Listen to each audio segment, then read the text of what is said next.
Hello everyone. So last time we left off with our blur effect, and now we're going to put it to good use to create a bloom effect.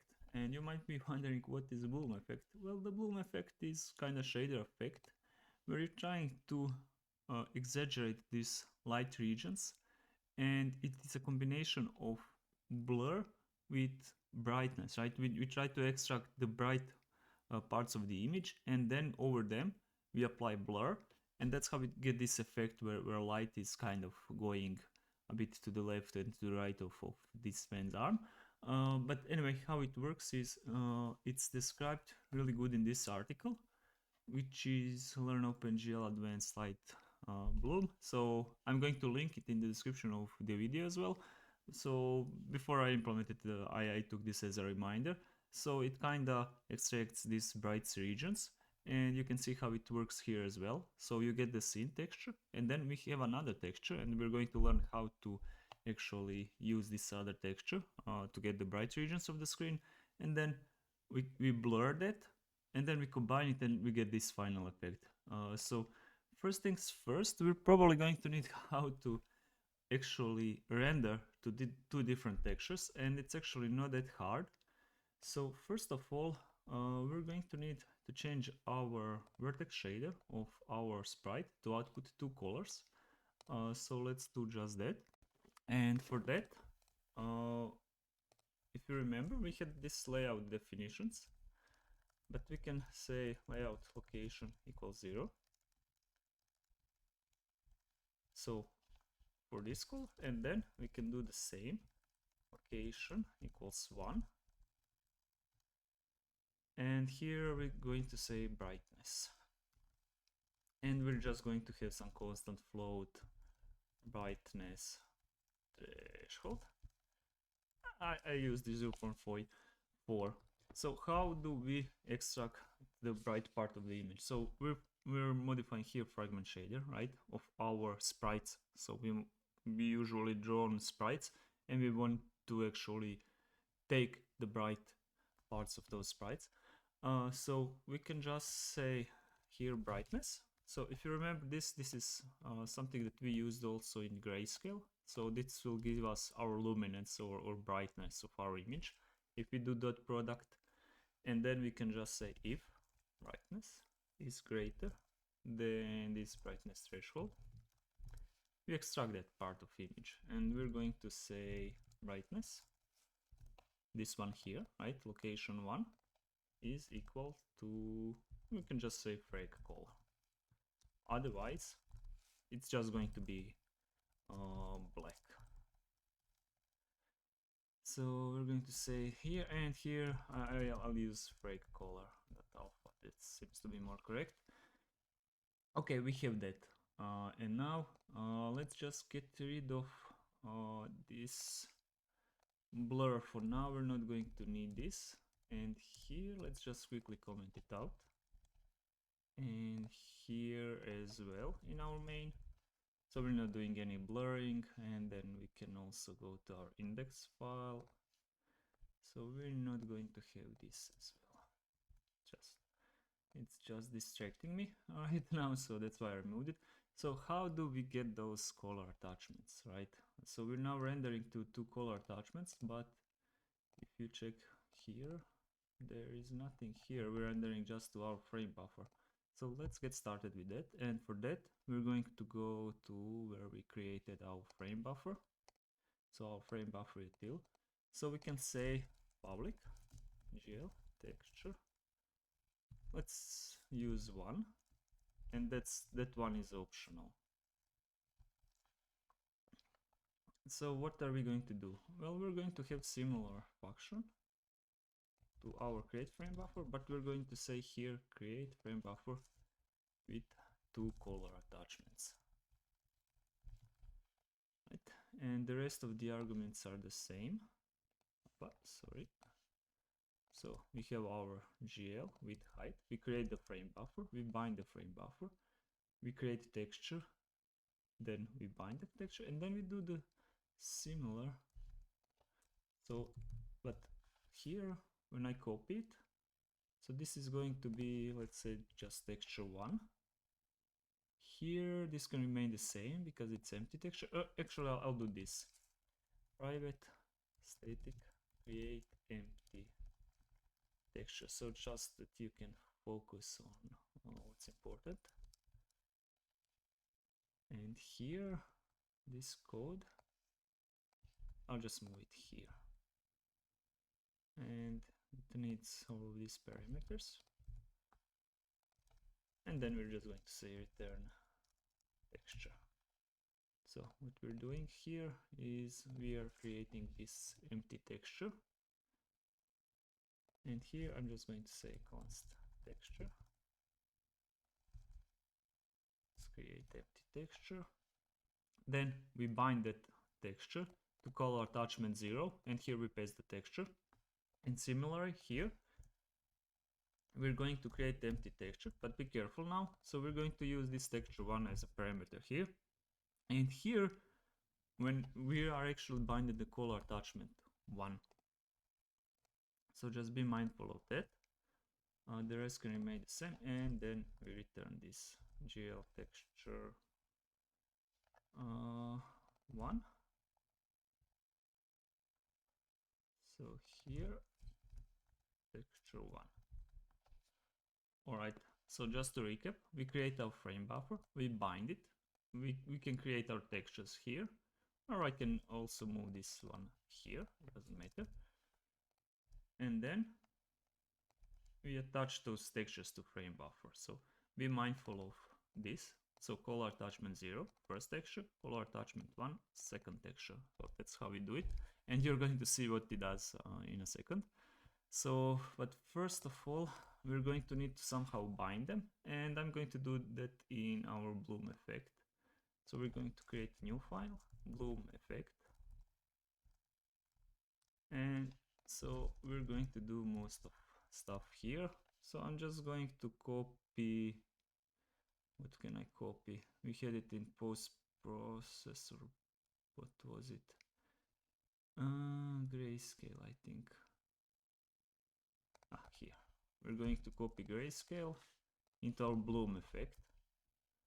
And here then we're going to modify that. So I just didn't want to do everything from the beginning. So we can create our shader as well. Post process bloom shader GLSL. So we're going to have our bloom shader, and let's just copy this here. Then we're going to modify it as we go. But first of all, let's just say here in our bloom effect, post process bloom shader. All right. So what do we need to do? Well, there is a plenty of stuff that we need to do. So first of all, this is not going to be just create frame buffer. We're going to call this create frame buffer with 2 color attachments. So we can rename this to our GL scene texture, scene path texture. Then we're going to have the second one, and that's going to be GL brightness blur texture.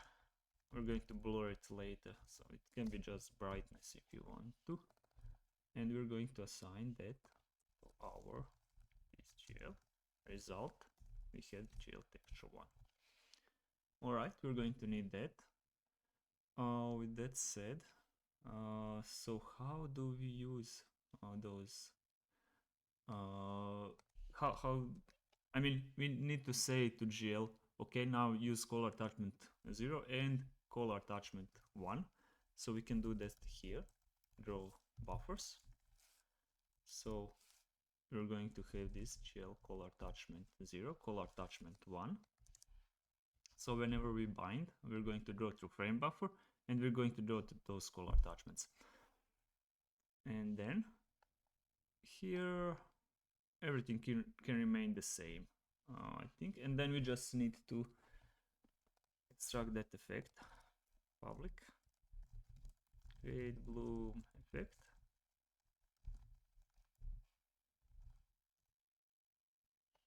And I think here we're just going to rename it to bloom effect.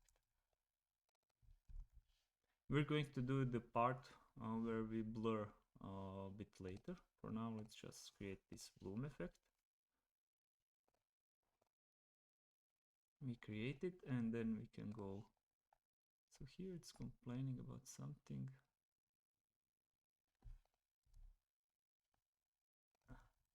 All right. Back in our main, we're going to create bloom effect. So we can just rename this to bloom effect. Then we can bind it, and then we can draw. And it was called bloom effect.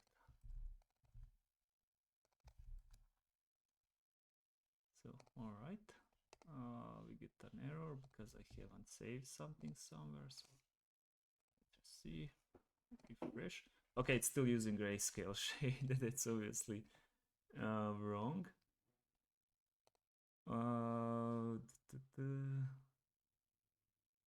Bloom effect. All right, let's start implementing our bloom effect. So what are we going to need for that? We're going to need texture. Let's just call it 0. Uniform same property u texture 1. So we can say here this is our scene texture and this is our brightness.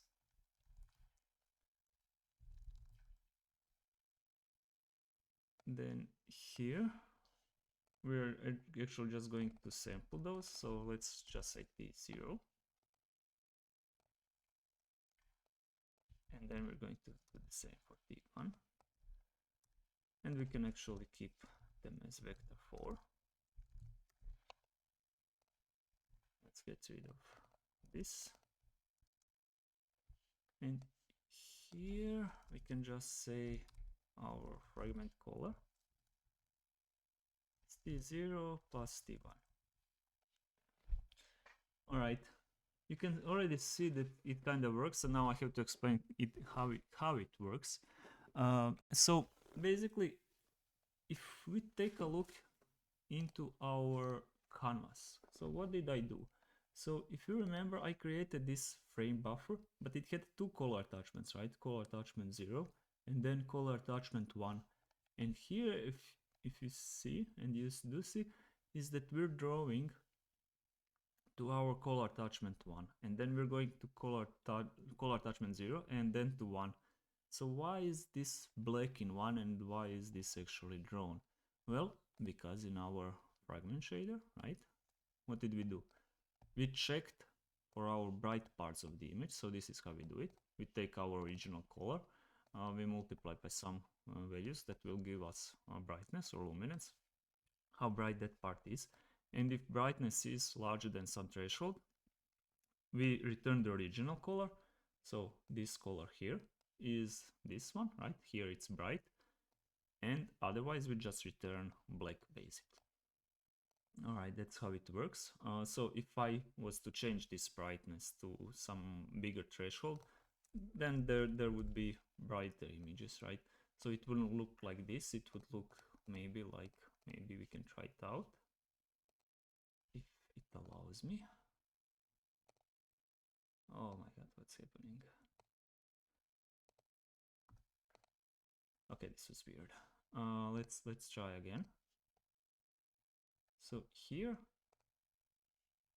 right, because I changed brightness, this image has changed as well. But let's just return to our original image. Give me a second. Sometimes this happens. Anyway, let's just return it to 0.4. You can play with that brightness if you want to. And then if I return here, right, we just used those two images in our final shader, right? In our final shader where we combine them, right? When we say post-process effect draw, we were drawing this bloom effect and adding those together, and that's our final image. And now it's bright because, right, these parts of images are bright, so that's why it's so bright. because we're just adding those. But we can actually modify our bloom a bit. So we can say t0 times equals, so it's vec4 1.0. So then we can clamp this value t1 to be vector3 0 or vector3 1, and it actually needs to be vector 4.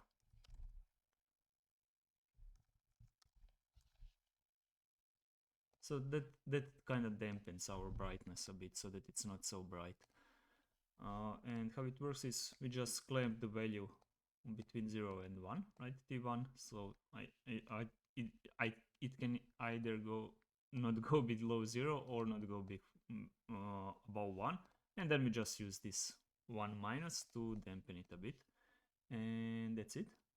So further, now that we have that, what we're going to need to do is we're going to need to blur this, and then we're going to have this kind of bloom effect. And for blur, we can just, I'm not going to modify blur, rather I'm going to copy it. But what we're going to do is create a bloom blur effect, and then what we're going to do is we had this horizontal pass, we're going to get rid of those variables. So we're always going to assume this vertical pass. We're going to always assume the horizontal pass as well. Here I have leftover. So let's get rid of these two horizontal pass. And here I'm going to do some renaming, and I'm going to explain it as I go. So first of all, this horizontal pass can remain, and then we're going to use this vertical pass. We're just going to copy paste it because we're going to have logical regions, and we're going to rename this to GL frame buffer 0, and this to GL frame buffer. Right, we're not going to treat those names differently. So we're going to leave our horizontal texture, I think. Yes, and we're just going to call it GL ping pong texture. It's not really ping pong, it's just that we're going to use the texture. I'm going to explain it in a second. So we can get rid of this vertical one. This is quite alright. This is quite alright. So we can get rid of bind completely, probably. And so now here is the important part. So what are we going to do? We can bind to frame buffer 1, and then we can say here, first of all, this is going to have argument now.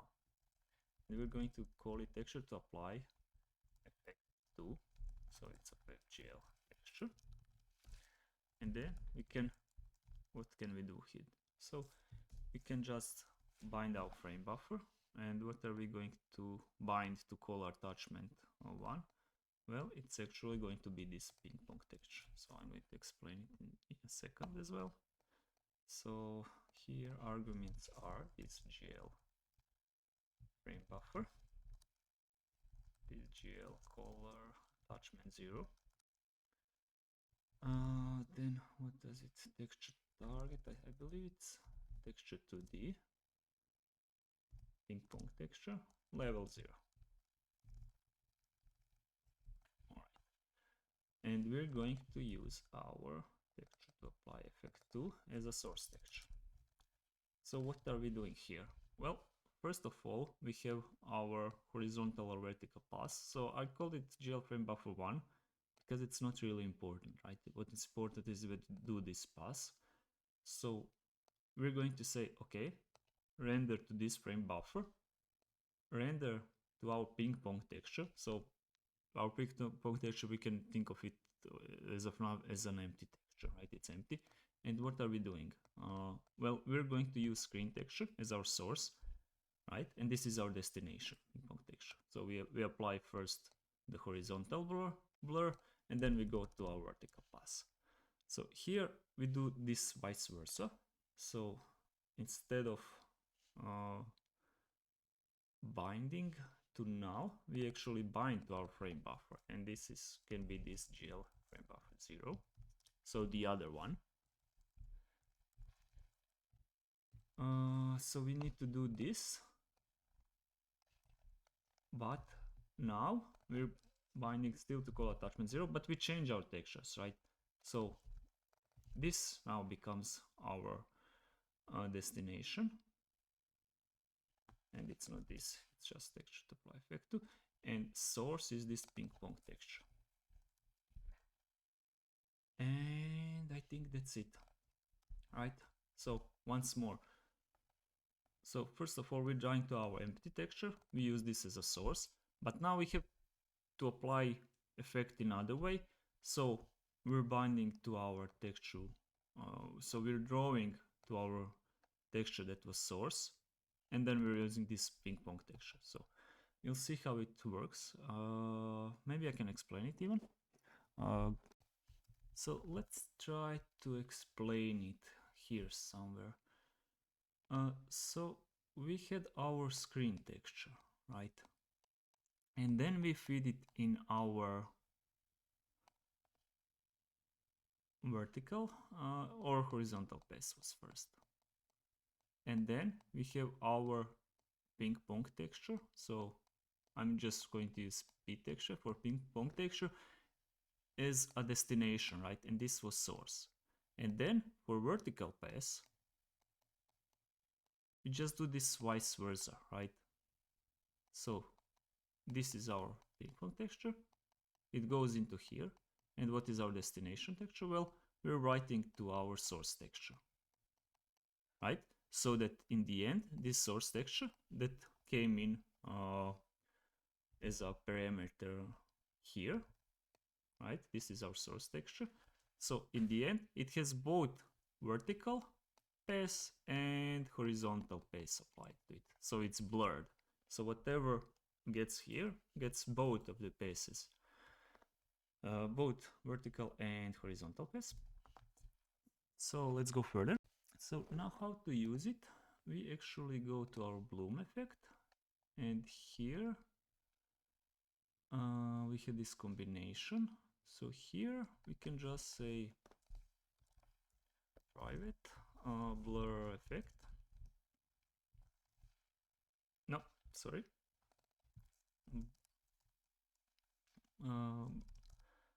Bloom blur effect, and we haven't renamed it when I copy it here, so let's just go here and rename this, and then we can create it. So this blur effect, this new bloom blur effect, we can just create it, and then here we're going to use it. So we're going to say draw screen blur. Actually, we're just going to say blur. So what are we blurring? So we're going to say this blur vector draw. So we need this texture to apply the effect to, and that's our brightness blur texture, right? This. So if I save it, it still doesn't work. So let's try to use it a couple of more times. All right, I probably need to check for the errors. Okay, easy, because I never actually passed the second texture here. I forgot that. So this is wrong. So we're going to need to fix that. Let's see how are we going to fix that. So we need to get those uniform locations. First of all, for our shader, so we're going to have, I'm going to call them, yeah, just texture location. So we're going to say private GL scene task texture location, WebGL uniform location. We're going to do similar for our brightness, and then we're going to fetch them somewhere here. It's probably fine. This blur brightness. So this is texture location, actually U texture 1. If you remember, we called it like this in a shader, and then we're going to need scene path texture location, and this was actually 0. Right, so just to maybe move this. So scene path texture location is texture 0, and this one is texture 1. And here we can now say after we use the program, say this GL uniform 1i, this scene path texture location is using binding 0, binding 1, so we'll bind our texture now. So we just need to send those textures. So we're going to say here this GL active texture 0, and then we're going to do texture 1. If I save now, there is a bug. Let's see further. So let's see.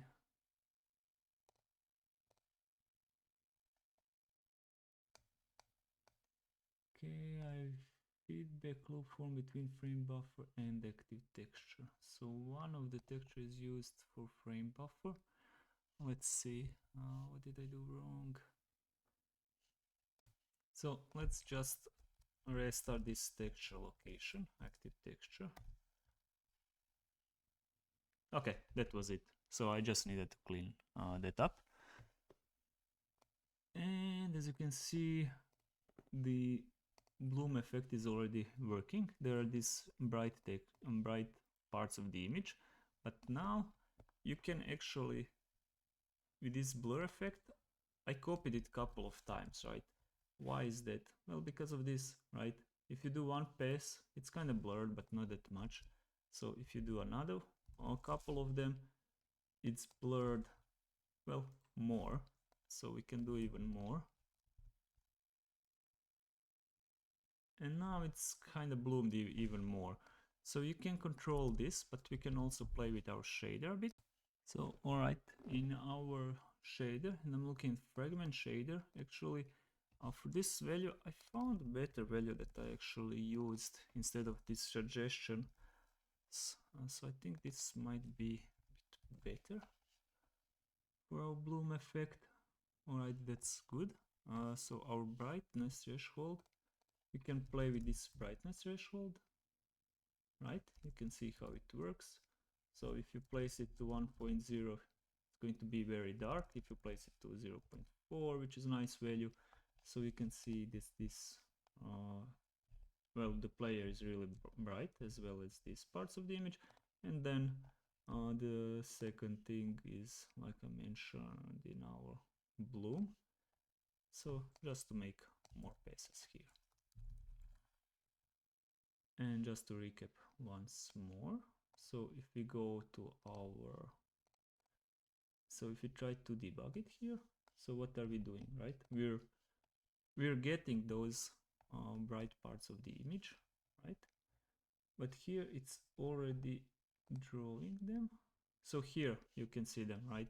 Because this is just not cleared buffer, and here it clears it finally. So we're getting those bright parts of the image in color attachment 1, where we bound our bloom effect, and color attachment 0 is just our scene texture. We use that, and then here we start blurring, right? Couple of times we start blurring, and we're using this texture, and then we blur vertically and horizontally, and as we blur it gets more and more blurred. And finally we use that texture, right? Blur texture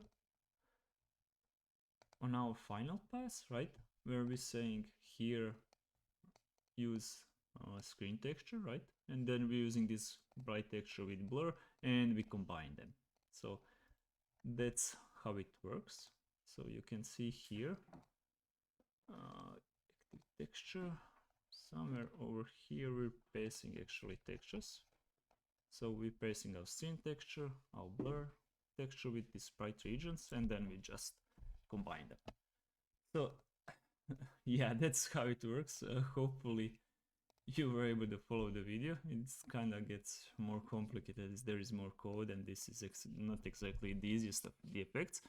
And with that said, this is actually the last video for this series. I'm going to start the new series soon, but I will make a separate video for it.